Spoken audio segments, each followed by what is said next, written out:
You were forced to be the parent before you were even a child, because someone had to step up, and you were the one who did.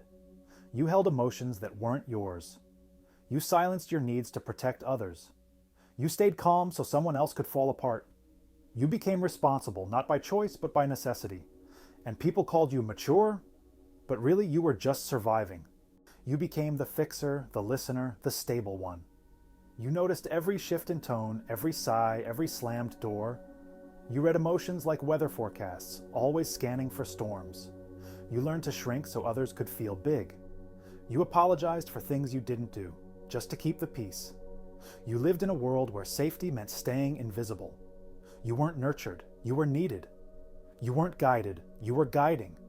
And no one stopped to ask, but who's taking care of you? Now you're grown, but that child is still working. Still scanning, still pleasing, still bracing. Still trying to earn love through being useful. You struggle to ask for help. You overfunction in relationships. You feel guilty when you rest. You call it being independent, but it's actually self-protection, because relying on others never felt safe. You grieve the childhood you never got to have. Not with tears, but with silence. Not in public, but when no one's watching. You look at old photos and wonder who you could have been. You scroll past videos of carefree kids and feel something ache inside. You try to tell people, but the words get caught in your throat. Because how do you explain grief for something you never really had? How do you mourn a role you were never allowed to play? How do you say, I was there, but I was never really seen? When you carry what's not yours, you forget what belongs to you. You lose your playfulness, your softness, your spark. You become what others need and forget what you need. You struggle to receive. You push people away before they can let you down. You crave comfort but reject it when it arrives, because being cared for feels unfamiliar, and unfamiliar feels unsafe. So you stay in survival even when you don't have to. Healing isn't about becoming someone new. It's about coming back to the version of you that was buried, the child who never got to play. It's slow. It's awkward.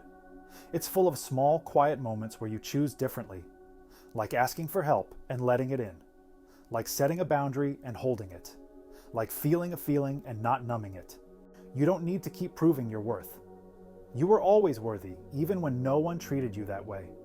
You don't need to be useful to be loved. You get to rest. You get to receive. You get to stop managing other people's emotions. You get to parent yourself the way no one ever did, with patience, with compassion, with softness. You are not just what you've done for others. You are not just what you've carried. You are not just the one who held everything together. You are someone who deserves to be held, to be cared for, to finally just be. You were forced to grow up too soon. But now your inner child gets to come home, and this time they're safe. If this video felt like something you've needed for years, please like and maybe share it with someone who's always been the strong one. And if you want more content like this, you're always welcome here. Subscribe to The Control Room, where healing finally has a home.